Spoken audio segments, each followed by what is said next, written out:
This is an ad by BetterHelp. BetterHelp recently surveyed over 16,000 people and found that while 75% of people believe it's wise to seek support, only 27% of Americans are in therapy, and people stay silent to avoid being judged. BetterHelp has over 10 years of experience matching you with the right therapist. Because we're all better with help.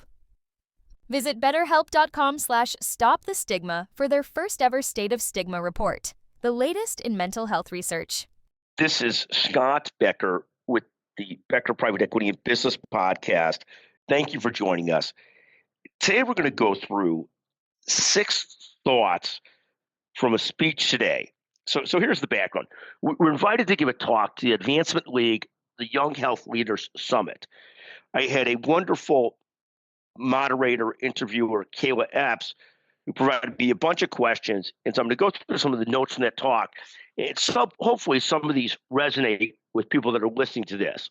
And a lot of this deals with career development, growth, building businesses, and a lot more. So the first concept is focus first on your core role. The concept being do your core job great and keep your eyes open. Connect dots and keep your eyes open, but start things with doing your job great. We like to say spend 89% of your energy on excelling at your core job. And this concept comes out of so many people looking all over the place all the time. And we see most people really excel when they do great at what they're doing. And then when they see great opportunities, then they want to double and triple down on those. But you sort of start with what is your core job and doing great at that and keeping your eyes open and connected dots. Second concept is great leaders have high internal drive. So some of the best leaders I've watched over the years have high motors and they're great team builders. And they may not look like the traditional, what people thought of as a traditional leader. Like back in the day, people thought of as this tall, white patrician people, and I'm not tall or patrician, as sort of those were the leaders. And often those people were no better or no worse than anybody else, but not particularly good.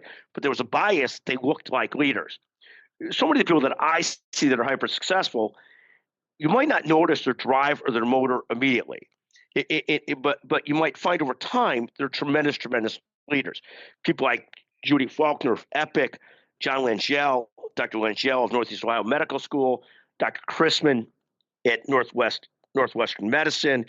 There's just so many people that you might not originally take as overflowing a room and such a leader, but have this tremendously high motor and are great team builders and can see the future and deal with things. Gene Woods is another example of this. So people that have great internal drive that you might not see when it hits you, you might not see it immediately, but it's there and it's very powerful. Another question I was asked is, do you ever want to give up on an effort? Maybe, but I find that the key is to change and re-energize over the years. That all of us have peaks and valleys, that you go up, you go down. I sort of view the world through 3 simple prisms: not busy, depressing and boring; busy, better than not busy; and busy with purpose and intention brings one closer to self-actualizing. Over time, once in a great while, something is going to hit you where you're just excited about it and you're compelled by it. And my advice to people is to lean into that when it happens. Doesn't always happen, but when it happens, lean into it and go with it. There's also this concept of people that you work with that have peaks and valleys. You need to stick with your very best people through their ups and downs because you want people that are with you for the very long run. Fourth was a couple thoughts on healthcare and coverage and access. We ultimately very much need full coverage. Coverage is very different than access. Yes, we need to fix the supply problem. That's number one. And yes, technology, GLP-1s, preventive care are helpful, but we better, at the end of the day, fix the supply problem of doctors and nurses, or we're all going to be in huge trouble. I have found this huge perspective still in the situation where a hospital is run by a physician.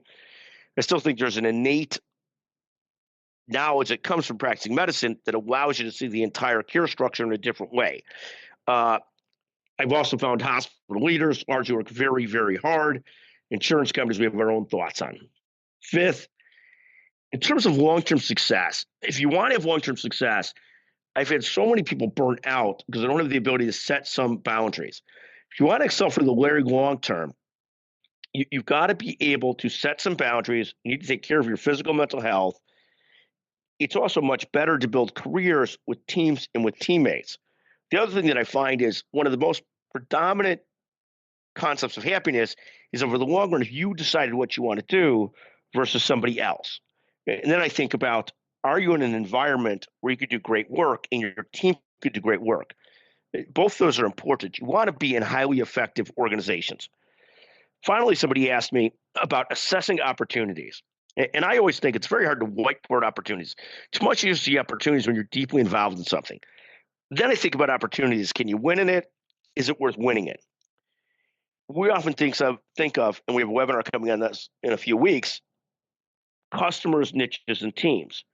But again, I find it's very hard to abstractly decide what's a great business or opportunity. It's more to be deeply involved in things to start to see them, and then to double down when they hit you. When you see them, that you double down. But we also talked about cultivating your passion. Periodically in life and your career, you're going to find things that really drive you and excite you. Don't ignore those. Go after those things that ignite your passion. Thank you for listening to this version of the Becker Private Equity Business Podcast. Thank you very, very much.